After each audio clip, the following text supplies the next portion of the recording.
We're back at it again with another Battlefront update.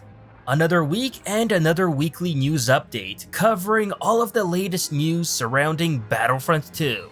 This week saw several news drops concerning dev talk about the petition, our first details about the upcoming patch, EA and DICE releasing their future in-game event schedule, DICE revealing the current active weekly player base for the game, and even all of the features of Supremacy mode coming to offline instant action on the PC. As always, we'll be covering all of this and more in today's video. And before we get into any of that, a quick reminder, as if you do like these type of videos, then do remember to give it a like to show your support for not only this update series, but also the content within it. With that out of the way, let's get into it. Starting things, we've got news hot right off the press regarding the new upcoming patch details that we've all been very eagerly waiting to hear. As we all know by now, the live service for the game is over, kaput, but support via patches will continue, and DICE will be starting that with this May patch. Considering the Battle of Scarif game update put the game in a not so great state, it was imperative that DICE fix several issues to make things not only playable, but the game enjoyable too. DICE producer Ben Walk today came out to reveal the first details on what the May patch will have, and honestly, it was all a little broad. Hey everyone, we wanted to give you a quick update on where we are with regards to the next patch for Star Wars Battlefront 2. The patch is currently being worked on and will contain a variety of bug fixes, tweaks, and improvements. The patch will also make a change to the requirements for the Darth Maul Old Master appearance. The current plan here is to change the criteria required. Instead of requiring you to defeat 5,000 opponents as Darth Maul, we will be changing it to be 5,000 opponents as any dark side hero. A light side equivalent of this will also be put in place for the Farm Boy Luke and Princess Leia appearances. We are still working to lock down a release date, however, we can't confirm that it will not be next week. Unfortunately, as the team adjusts to working from home, this has caused a knock-on in terms of release timing. So there you go, Ben has confirmed that not only will the skin criteria changes be a part of the May patch, which to be fair we've already known that, but so will there be bug fixes, tweaks, and even improvements implemented in as well. That part we only speculated would be a part of the patch, so it's great to hear confirmation regarding this.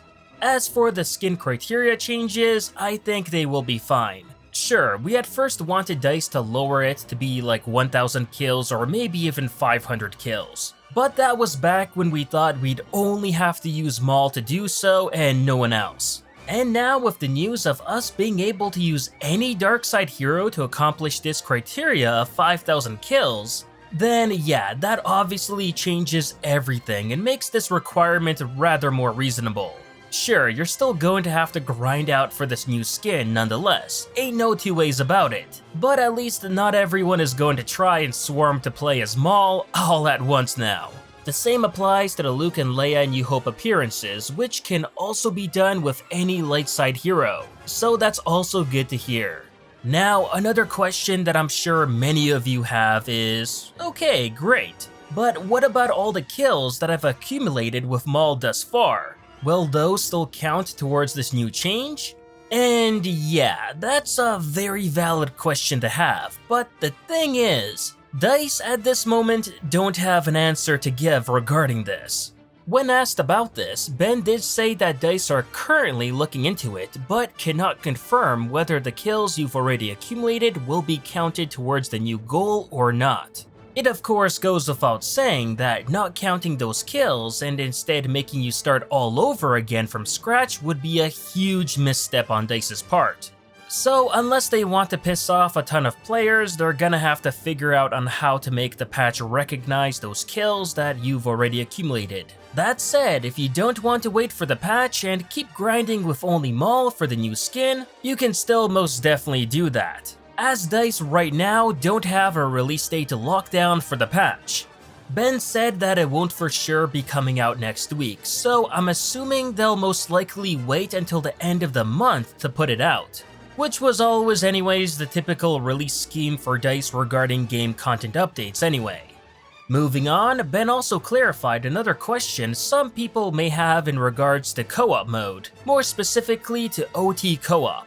As we all know, PT co-op has a lot of cool and different random weather effects, which really keeps some freshness to that mode, especially if you're playing it often. However, as many players have thus far realized, the OT co-op is actually lacking these random weather effects, which, to be fair, isn't too much of a surprise considering DICE did rush out on the OT the most, but as a result, this makes the co-op mode for that era much more stale compared to the others. When asked if DICE would be enabling weather changes later down the road for the OT co-op like they did with the PT, Ben unfortunately turned this down, stating that DICE will not be touching the OT co-op at all anymore. Suffice to say, not the type of answer co-op fans were hoping for. Next, DICE this week released their schedule of in-game events that will be running from the game from this point on, meaning that these events will be permanent and also, interestingly, only be available on weekdays. These events are as follows. Monday will be the Fast Spawn event, which sees the spawn timers be set to 1 second long in assault modes for the duration of the event. This event will be in Galactic Assault, Capital Supremacy, Starfighter Assault, Extraction, and Strike. Wednesdays will get a midweek double XP boost for all game modes. Fridays will get a Battle Point reinforcement event, which will see lower Battle Point costs for all reinforcements and increased numbers allowed at a time. This event will be in Galactic Assault, Capital Supremacy, Extraction, and Strike. Lastly, exclusively only on January 1st and May the 4th will be the Unlimited Power Battle Point event. This will be 90% off the Battle Point costs for everything, an increased number of reinforcements and heroes available too, along with fast spawn timers and double XP in effect. This event will only be available in Galactic Assault, Capital Supremacy, Extraction, and Strike. Now, it goes without saying that we're also still missing some other fan-favorite events like, for example, Boots on the Ground or Heroes Unleashed. Not only that, but as well we don't get a single event for the weekend either, and as a result, the community didn't take too well to this information. Fortunately, there is some slither of good news on this front, as after the feedback DICE got from this event schedule, EA Tom stated that he may put these requests forward to DICE regarding changing the event schedule or just adding weekend events again. However, the current schedule will remain as is for the time being. Regarding the fan petition to have DICE continue paid support for the game, it's actually already gained over 50,000 signatures and seems to be going quite strong. But like I said before, this is still peanuts compared to what the actual number is needed for EA and DICE to really take notice of this. Now, when the petition was still only at 30,000 signatures a few days ago, Ben was asked to comment on the petition, which he stated that 30,000 people was still considerably less than the weekly active players that Battlefront 2 has. So whether he wanted to reveal this or not, it's safe to say that this game still has plenty of players logging into it each week, far more than what is considered a so-called dead game would get. Finally, in PC exclusive news, known game data miner and hacker Mophead developed a nifty little mod to help enable starfighters and instant action. So with this simple game code alteration, now you basically have OT Supremacy available to play at any time you want in instant action, basically allowing you to ditch playing online multiplayer, especially on PC where the risk of running into a hacker is sadly rather common these days. Fortunately, console players don't really have to worry about hackers too much, but even then, it would still be nice for DICE to enable this feature on consoles in a future patch, which we know they definitely can do, and considering the next patch is supposedly to include improvements and tweaks, then who knows, there's always a chance this may just be one of them.